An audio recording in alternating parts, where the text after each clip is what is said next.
वक्रतुण्ड महाकाय सूर्यकोटि समप्रभा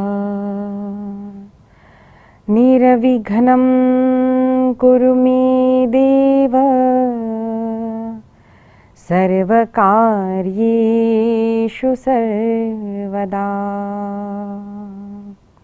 मातृदेवो भव पितृदेवो भव आचार्यदेवो भव अतिथिदेवो भव परस्पर देवो भव।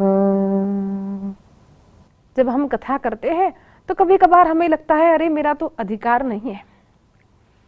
ये प्रसंग हुआ है अनेक साधकों के जीवन में। एक साधक थे मुलुक पीठाधीश्वर, जो स्वामी परम पूजनीय श्री राजेंद्र दास जी महाराज जी है। उनके चरणों में हम वंदन करते हैं।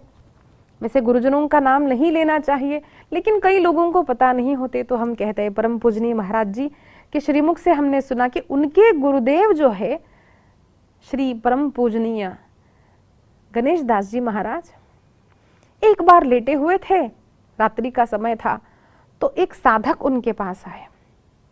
उन्होंने कहा महाराज जी, अरे कितने वर्षों से मैं नाम जप कर रहा हूं लेकिन कुछ अनुभूति नहीं होती। उनके चरण दबा रहे थे और कहा कुछ अनुभूति नहीं होती।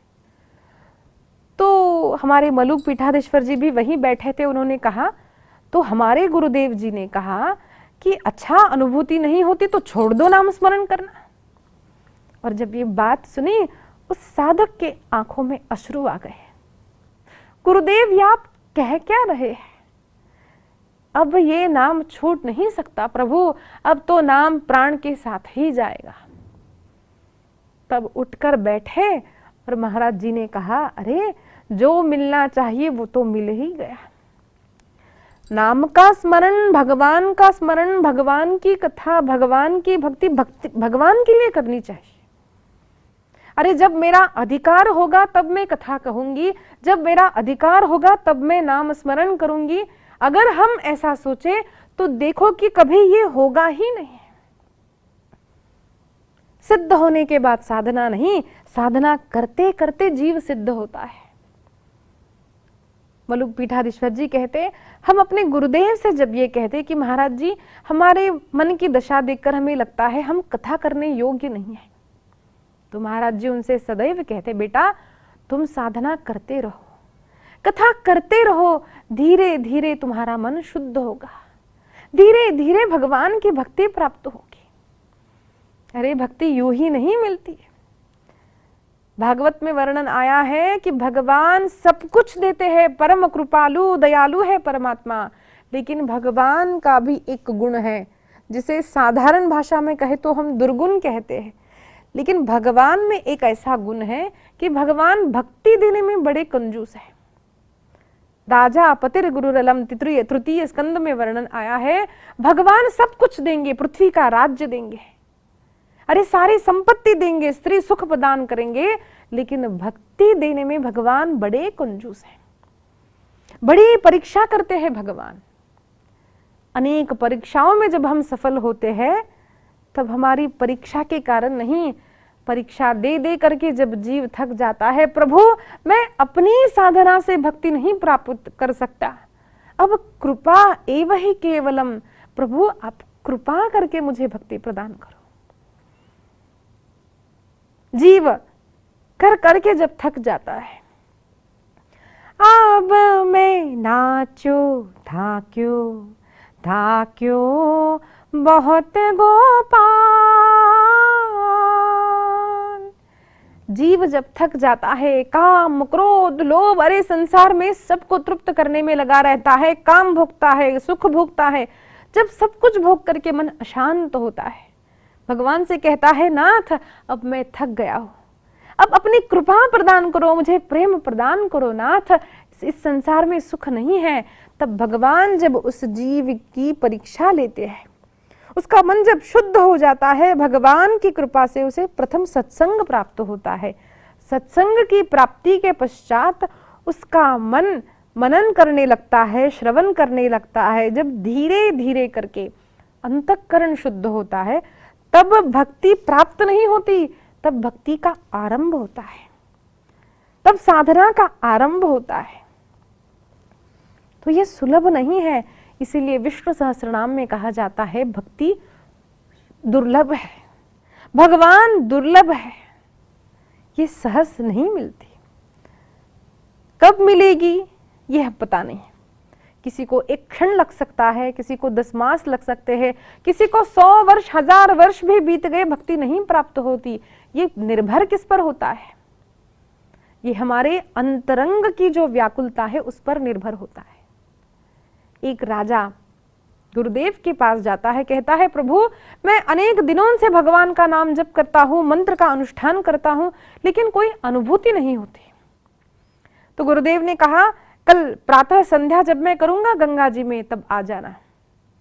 वहां पर गए राजा, तो गुरुदेव संध्या वंदन कर रहे थे। गुरुदेव ने कहा आओ अंदर।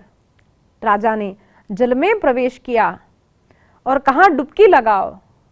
जब राजा ने डुबकी लगाई तो गुरुदेव ने उनका सर इस प्रकार से पकड़ लिया कि वे ऊपर नहीं आ पा रहे थे, और 1 मिनट के बाद जब छोड़ दिया तो ऊपर आकर राजा ने कहा गुरुदेव गुरुदेव, श्वास नहीं ले पा रहे थे, क्या आप मुझे मारना चाहते थे? ये क्या किया आपने? तब गुरुदेव ने कहा सत्य कहो राजन, जब हमने तुम्हें डुबोया था तब तुम्हारे मन में एक ही चीज क्या थी? राजा ने कहा गुरुदेव बस हमें प्राण प्राण प्राण बचे, बस इसी का एक ध्यास था।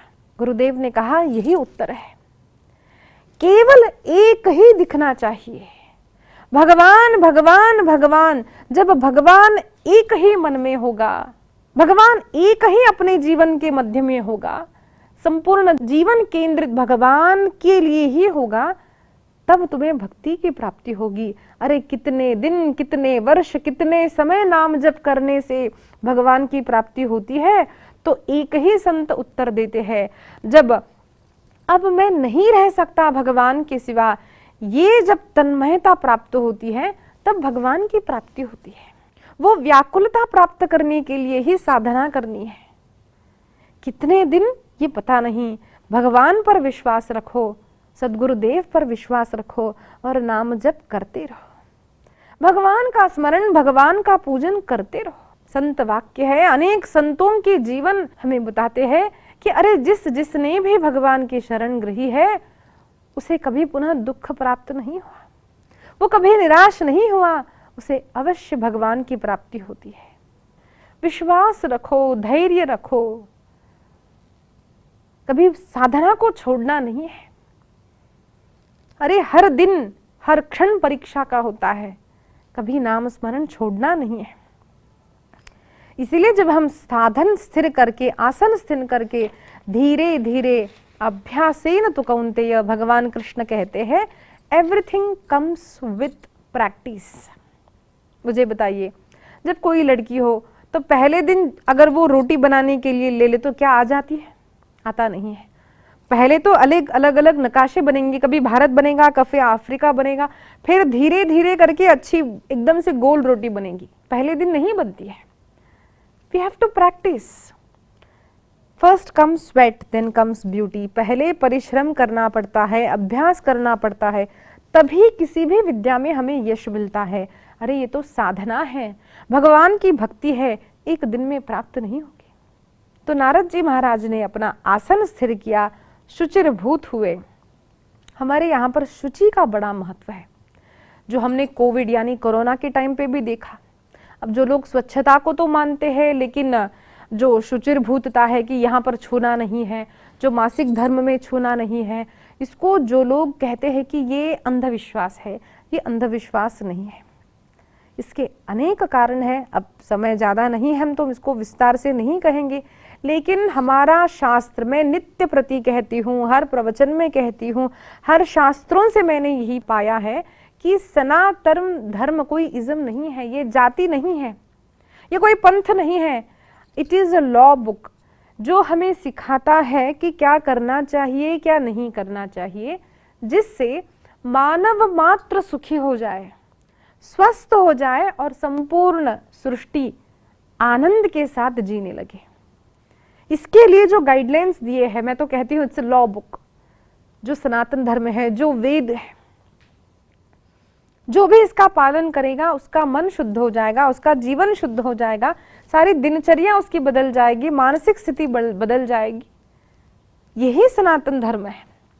तो सुचिर होना बहुत आवश्यक है। शुचि यानी क्या है? It's not cleanliness. हमने हाथ तो धो लिए, नहीं, केवल इससे नहीं चलता है। हाथ, कई सारे लोग हैं हाथ तो धो लेते हैं लेकिन पैरों में चप्पल है, बूट है, उसी प्रकार से हम बफे में हम लोग खाने लगते हैं। तो मुझे बताइए कौन सा डॉक्टर इसको कहेगा कि सारे जूतों में सारी गंदगी लगी है, जिन जूतों के साथ ऑपरेशन थिएटर में जाना मना है, वहां पर हम अलग वस्त्र धारण करते हैं, वहां पर शस्त्र क्रिया करने से पूर्व उनको भी विशिष्ट पद्धति से क्लीन किया जाता है, शुचि किया जाता है। तो हमारा शरीर भी वैसा ही है। जब हम अन्न ग्रहण करते हैं, जब हम पूजा करते हैं, तो विशिष्ट प्रकार के वस्त्र होने आवश्यक है। इसको शुचि कहते हैं, इसको हम पवित्रता कहते हैं। क्लेनलीनेस इज डिफरेंट फ्रॉम पवित्रता। अंतरंग शुचि होना चाहिए, बहिरंग शुचि होना चाहिए। और इस प्रकार से जब आसन धारण करके नारद जी महाराज बैठ गए, ध्यान करने लगे। जब हम ध्यान करते हैं तो मन की स्थिति धीरे धीरे बदल जाती है। और ये हर स्थान पर नहीं होता।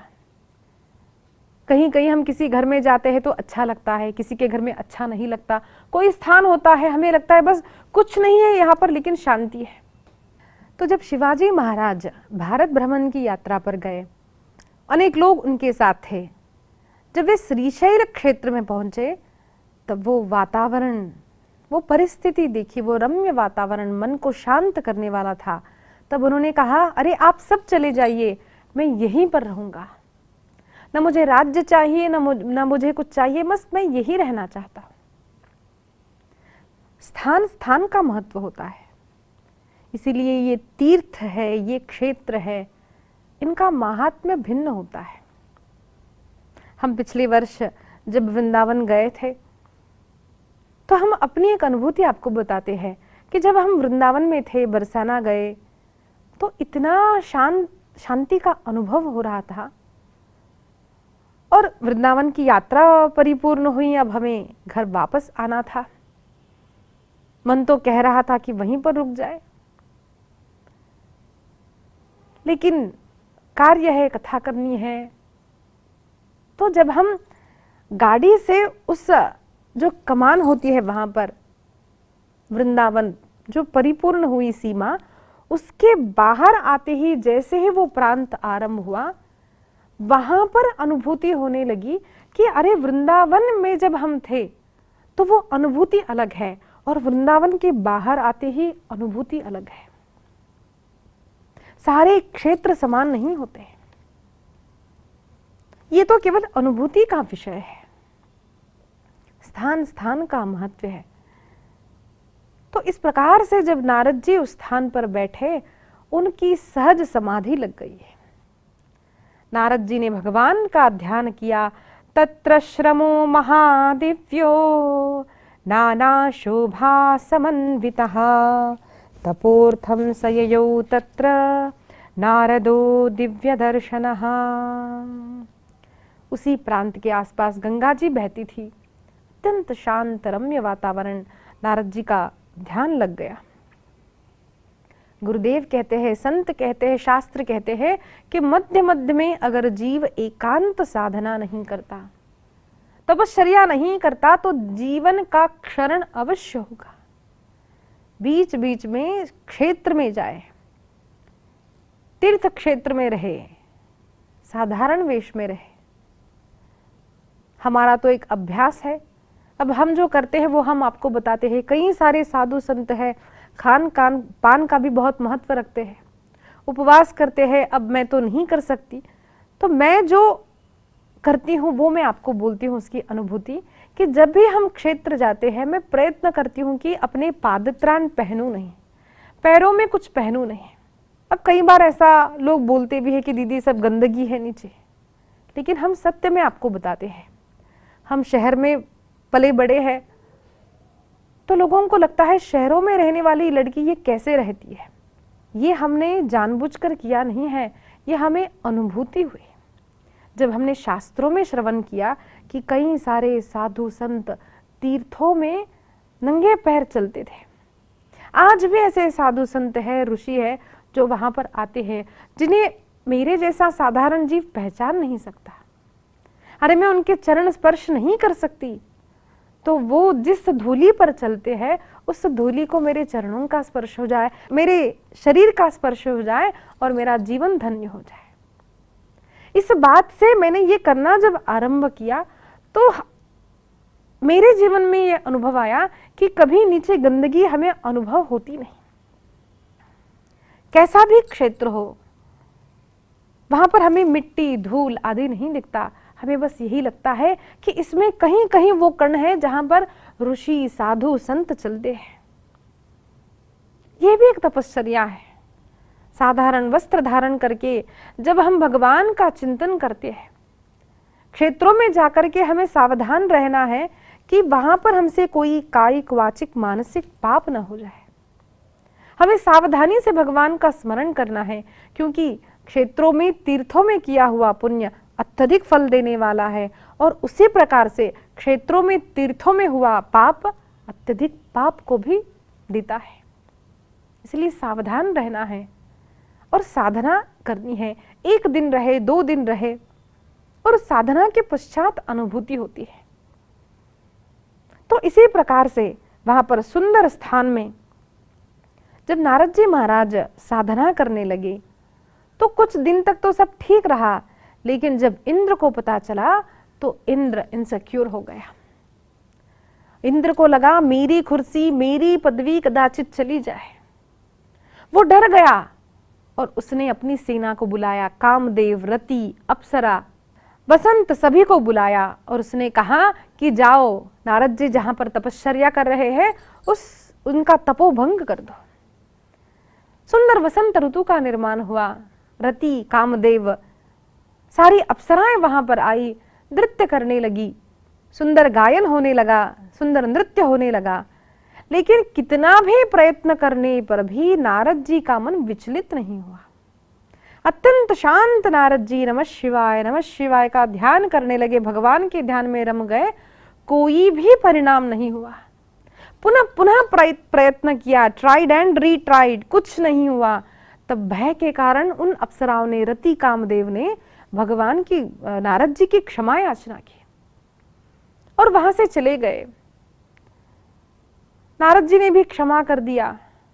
जब तक वहां पर थे, उस स्थान पर रहे, मन अत्यंत निर्मल था। अरे उसी प्रकार से हमारा भी मन होना चाहिए। कैसे होना चाहिए?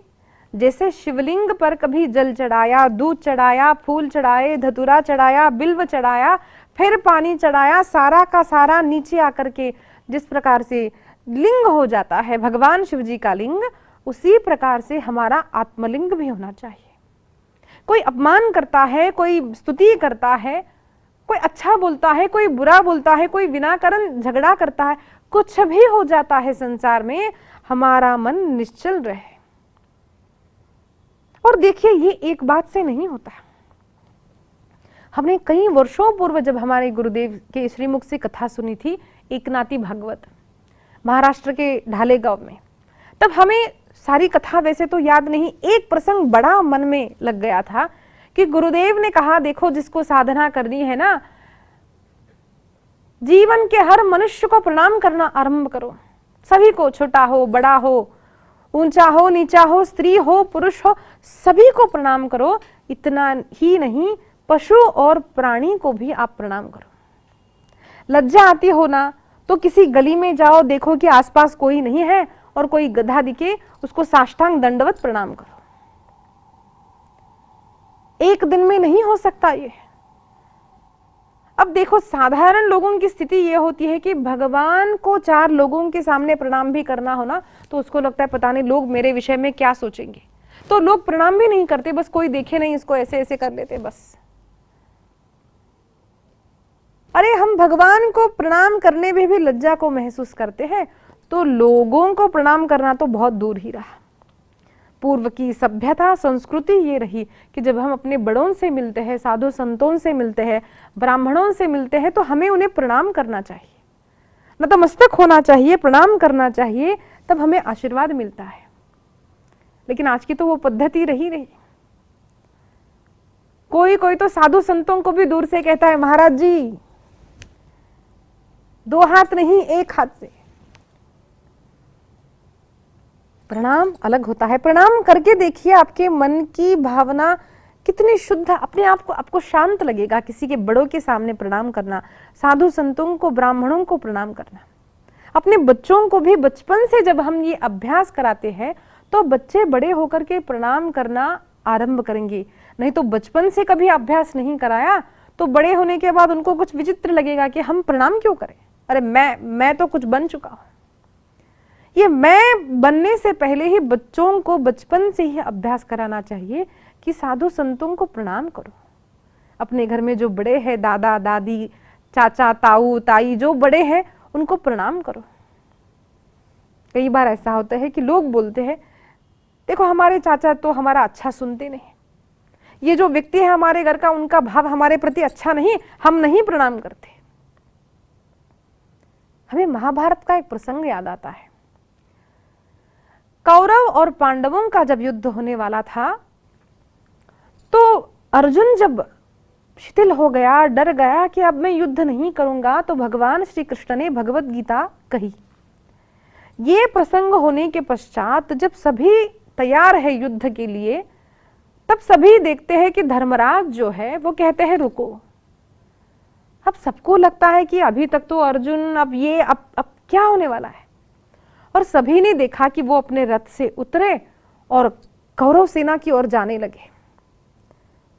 तो सभी को लगा ये क्या, तो दुर्योधन बोलता है, अरे वो तो डर गया और हमारी शरण लेने के लिए आ रहा है।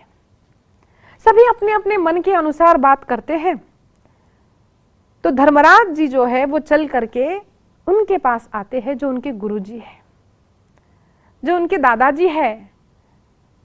भीष्माचार्य के पास आए, उन्हें प्रणाम किया।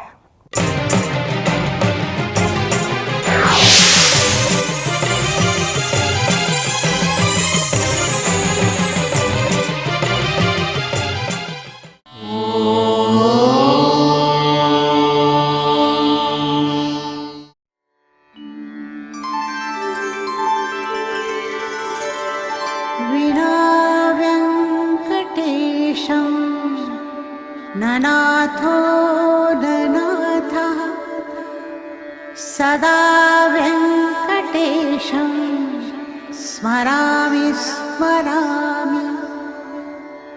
हरे वेङ्कटेश प्रसीद प्रसीद। प्रियं वेङ्कटेश प्रयच्छ प्रयच्छ।